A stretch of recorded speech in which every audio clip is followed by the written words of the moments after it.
ललिता, अगं ही तुरडाळ बघ ना, किती टप्पोरे आणि एकसारखे दाणे आहेत सगळे. आपण जाऊन दुकानात पारखून घेतले ना तरी मिळणार नाही असे. पण ऑनलाईन बुक केलंय, किंमत जास्तीच असणार आहे. त्याशिवाय काय एवढं मोठं बिल झालंय? अगं, जास्त किमतीचा शिल्लक राहिलेला माल लोकांच्या गळ्यात मारणं यालाच म्हणतात ऑनलाईन शॉपिंग. नाही बाबा, बाजारात जो भाव सुरू आहे त्यापेक्षा कमी भाव लावलाय सगळ्या वस्तूंचा.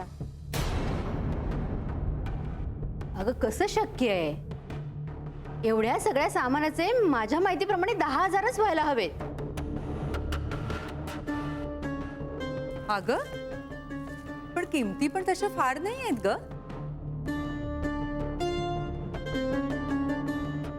अगं फार नसणारच काकू.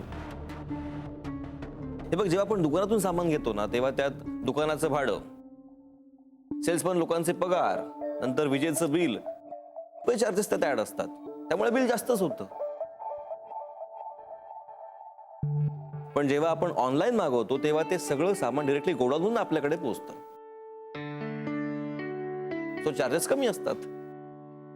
नाही, एवढ्या सगळ्या गोष्टीची कल्पनाच नव्हती मला.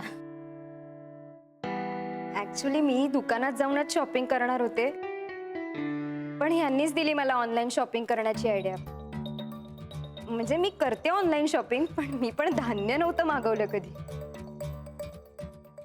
खरंय बाई.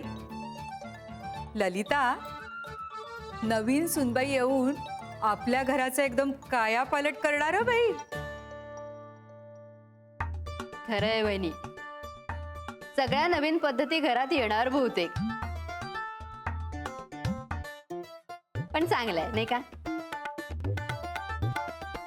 एकमेकांबरोबर सुखाने संसार करा.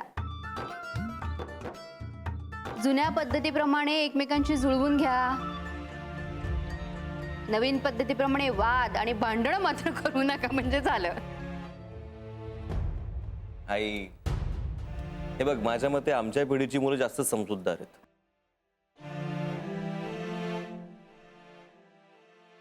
पण शेवटी जुनं ते सोनं नाही का? हो, पण त्या जुन्यालाही पॉलिश करावं लागतंच ना. ते पैशाच हो.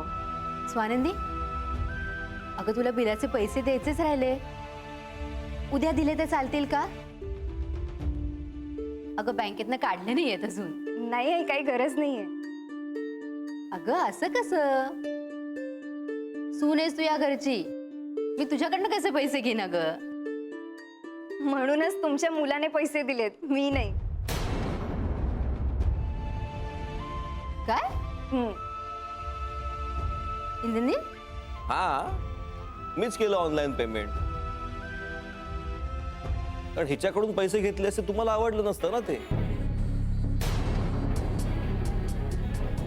तुम्ही केलं ऑनलाईन पेमेंट.